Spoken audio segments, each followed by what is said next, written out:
Thanks for watching. Let's get into citing a podcast in our text and making an entry for it in our Works Cited page. Here is my podcast source, and here is what the MLA requires for a podcast entry. First is my author's name. Now, Cinemapodgrapher is the name of the program, and I will not use that as the author's name unless I cannot find the name of a human being. By clicking on the program title, I find out that this is the person behind the mic. So this will be my author's name. And for role, you could put host here because the podcast episode does not specifically say, "Hi, I'm so-and-so, your host." I'm leaving that role out of my citation. The title of the episode is here, the new Canon C70. And the title of the program is Cinemapodgrapher. This podcast has no season listed, no episode listed, and no sponsor, so that information will not appear in my Works Cited entry. There is a date, September 2020. If there was a full date, I would use the day, the month abbreviation, and the full year. The URL is at the top, so copy that for later. An access date is the day that you accessed the podcast. Now, if you had listened to this podcast through a service like Spotify or Apple iTunes, then your citation would not have a URL and an access date, and instead it would look like this. Now, I'm going to use a short portion of this podcast in my essay, so let's listen to the part that I want to use. And your Canon R5. It's got a Super 35mm dual gain output sensor, so that's a DGO sensor.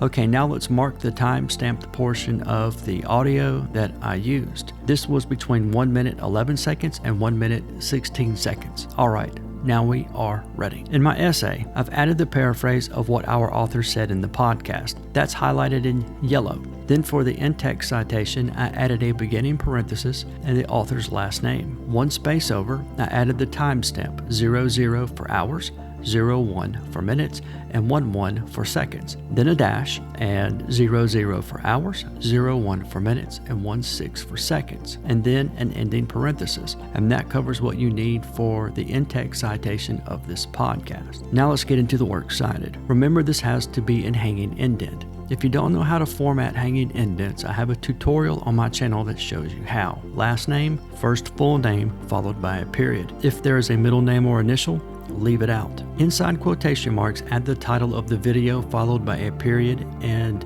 ending quotation mark. We are going to preserve the title of the podcast, but we are not going to completely follow the author's style. Add the title to your Works Cited in accordance with MLA guidelines, and I have a video on how to do that also. Then the title of the program is in italics, followed by a comma. The season, episode, and sponsor would follow if I had any, but I don't, so we're going to leave that out of the entry. Then the date, day number, abbreviated month, and full year, followed by a comma. And here we only have month and year, so that's what the entry gets. Then add the URL. If Word adds a hyperlink, blue letters underlined, then right-click on the link and choose Remove Hyperlink. No hyperlinks in your Works Cited pages. And notice here how the length of the URL forces blank space on the line above. Find a good place to separate the URL so that it fills the lines. We don't want to have a lot of blank space in our Works Cited entries, and this just looks better, so kind of keep splitting until it looks nice. And finally, add the access date, the day, the abbreviated month, and the full year, followed by a period, and you are good to go. Make sure you check your MLA guidelines for more information, especially if your source is missing information or has more than what we asked for. Ask your teacher what they recommend. Thanks for watching Composition University, and good luck with your writing.